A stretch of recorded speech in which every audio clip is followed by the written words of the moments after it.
Olá, é bom ter você de volta. E continuamos no exame do recurso de revista, especialmente quanto à sua apresentação por divergência jurisprudencial. E hoje nós examinamos a súmula 337 do TST em algum dos aspectos formais desse recurso de revista por divergência jurisprudencial. O primeiro item da súmula 337 vai dizer que para comprovação de divergência justificadora do recurso, é necessário que o recorrente a. Junte cópia ou certidão autenticada do acordo paradigma ou cite a fonte oficial ou repositório autorizado em que foi publicado. E B. Transcreva nas razões recursais as emendas e ou trechos dos acordos trazidos à configuração de dissídio, demonstrando o conflito de teses que justifica o conhecimento do recurso, ainda que os acordos já se encontrem nos autos ou venham a ser juntados com o recurso. O que isso quer dizer?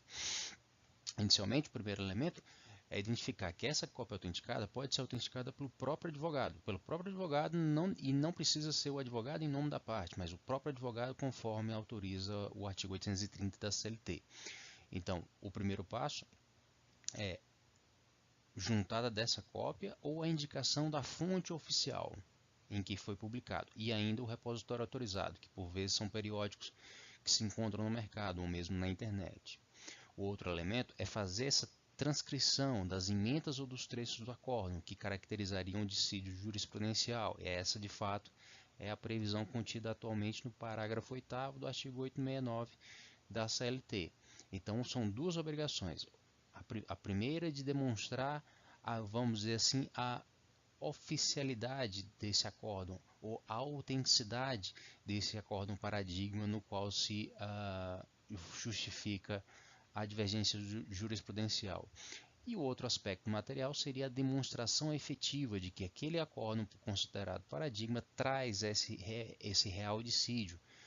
E se faz isso demonstrando conflito de teses, da forma como disposta no parágrafo 8º do artigo 896, demonstrando a similitude de casos e o resultado diverso que cada julgamento trouxe para os processos. O item segundo das 337 traz uma questão que já tem menos importância atualmente, mas ela diz que a concessão de registro de publicação como repositório autorizado de jurisprudência do TST torna válidas as suas edições anteriores. Alguns casos tratavam de concessão de registro de publicação como repositório autorizado apenas depois de que o uso dessa publicação já tinha se consolidado e havia alguma discussão. Atualmente, essa discussão já não é tão mais presente. E aqui, por outro lado, um aspecto importante, nós temos no item terceiro da súmula 337, que a mera indicação da data de publicação e fonte oficial de Aresto Paradigma é inválida para a comprovação da divergência jurisprudencial, quando a parte pretende demonstrar o conflito de teses mediante transcrição de trechos que integram a fundamentação do acórdão divergente, uma vez que só se publica um dispositivo e a ementa dos acórdãos.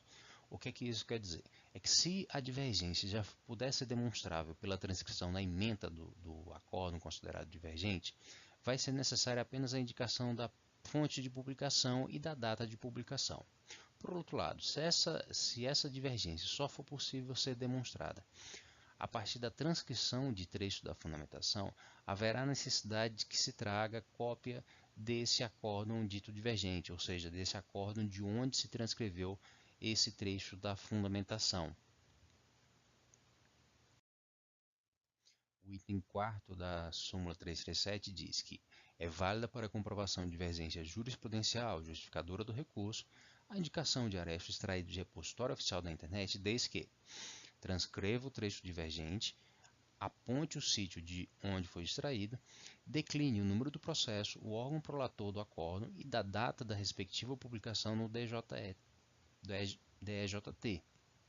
Ou seja, a parte permanece com a necessidade de trazer o trecho divergente, de transcrever na peça recursal, ou seja, não basta apenas que aquele acórdão esteja presente nos autos ou mesmo anexo à petição recursal.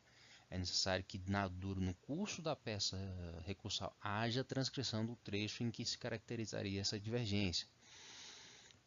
Há necessidade que se aponte o sítio onde foi extraído, ou seja, a página da internet de onde foi extraída esse acórdion, esse trecho divergente. E a indicação que você tem que fazer aqui é que esse apontamento do sítio tem que ser o mais preciso possível, ou seja, não basta só aquele tst.com.br, seria necessário que se indicasse, por exemplo, o mais precisamente quanto possível naquele determinado sítio por exemplo, de um tribunal regional, de modo a que não se caia no risco de que não se considerar satisfeita essa exigência.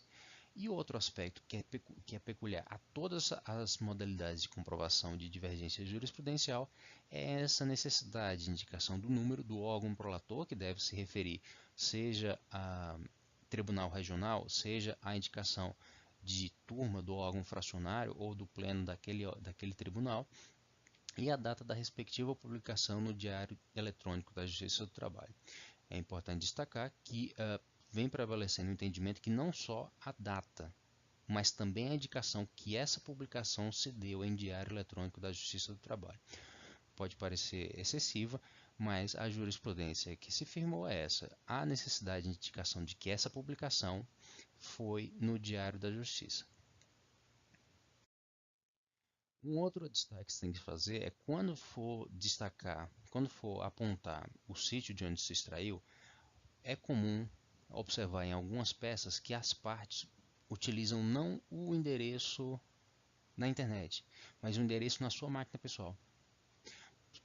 Você deve estar ouvindo isso não acreditando, mas é relativamente comum, não é um a cada 5 processos, mas pode-se dizer que um a cada 10, 15 processos é possível encontrar alguma coisa como isso, ou seja, a parte quis indicar um endereço na internet, mas ao contrário, indica um endereço na própria máquina, às vezes porque ela copiou o local do arquivo que ela consultou. Ela baixou um determinado arquivo PDF na máquina dela, foi buscar um endereço daquele arquivo PDF que já estava baixado na sua máquina e referiu, na verdade, a um endereço na sua máquina, ou seja, não há a mínima possibilidade de se reconhecer esse local, especialmente porque o tribunal não teria acesso.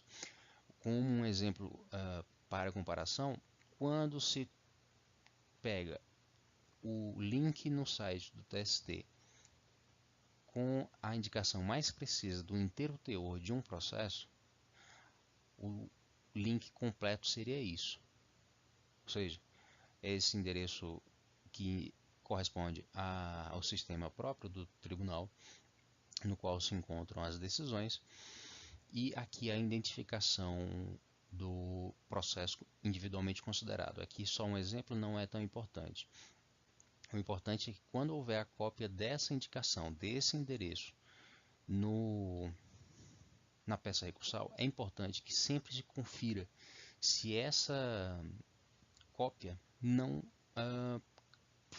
ficou corrompida, ou seja, deve-se conferir se a simples copiagem e colagem desse endereço e transferência para um navegador da internet já acessam o inteiro teor desse acordo ao qual se referiu. Caso contrário, pode-se entender por não satisfeita essa exigência de indicação da localização do acordo na internet. Um outro ponto relevante, que é relativamente atual, é o item 5º da súmula 337, no qual se tem a existência do código de autenticidade na cópia em formato PDF do inteiro teor do Aresio Paradigma, juntado aos autos, torna equivalente ao documento original e também supre a ausência de indicação da fonte oficial, ou seja, os documentos gerados eletronicamente, dependendo dos sistemas, eles podem conter esse código de autenticidade e dessa forma corresponderiam ao documento original. Assim, mesmo que no curso da peça recursal não houvesse a indicação da fonte oficial de publicação, se houver esse código validador na cópia do arquivo PDF que for juntada à petição recursal, será possível considerar atendida essa necessidade de indicação de fonte oficial de publicação. E em seguida agora vamos ver alguns exemplos relativos a isso. O primeiro ponto a destacar é que aqui é o exemplo do site de consulta de acórdãos do TST. Um primeiro elemento é aquele endereço que foi visto no slide anterior é extraível desse link inteiro teu HTML. Agora, o arquivo PDF correspondente a, por acaso, esse acórdão é possível ser localizado aqui nesse link seguinte, que dá acesso ao arquivo, ao inteiro teor desse acórdão em formato de arquivo PDF. Agora, para identificar o validador, pelo menos nos acórdãos do TST, nós vamos identificar essa linha que se encontra vertical. E o código validador são esses números finais indicados aqui pela seta.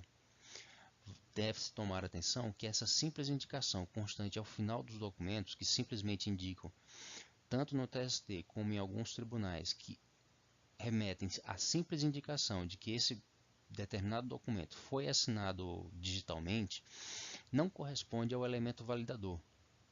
O código validador ou elemento semelhante tem que ser indicado propriamente como tal.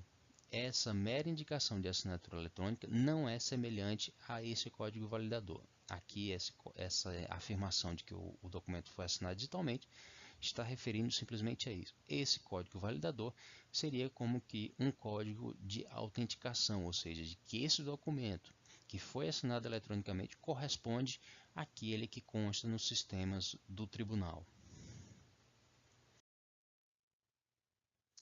E assim tivemos contato com a súmula 337. Ela é importante para os aspectos formais da comprovação da divergência jurisprudencial.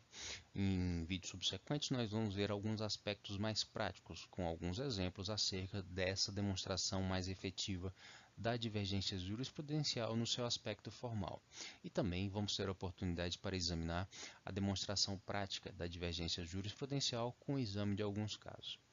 Por hora é isso, eu agradeço a atenção e nos vemos no próximo vídeo.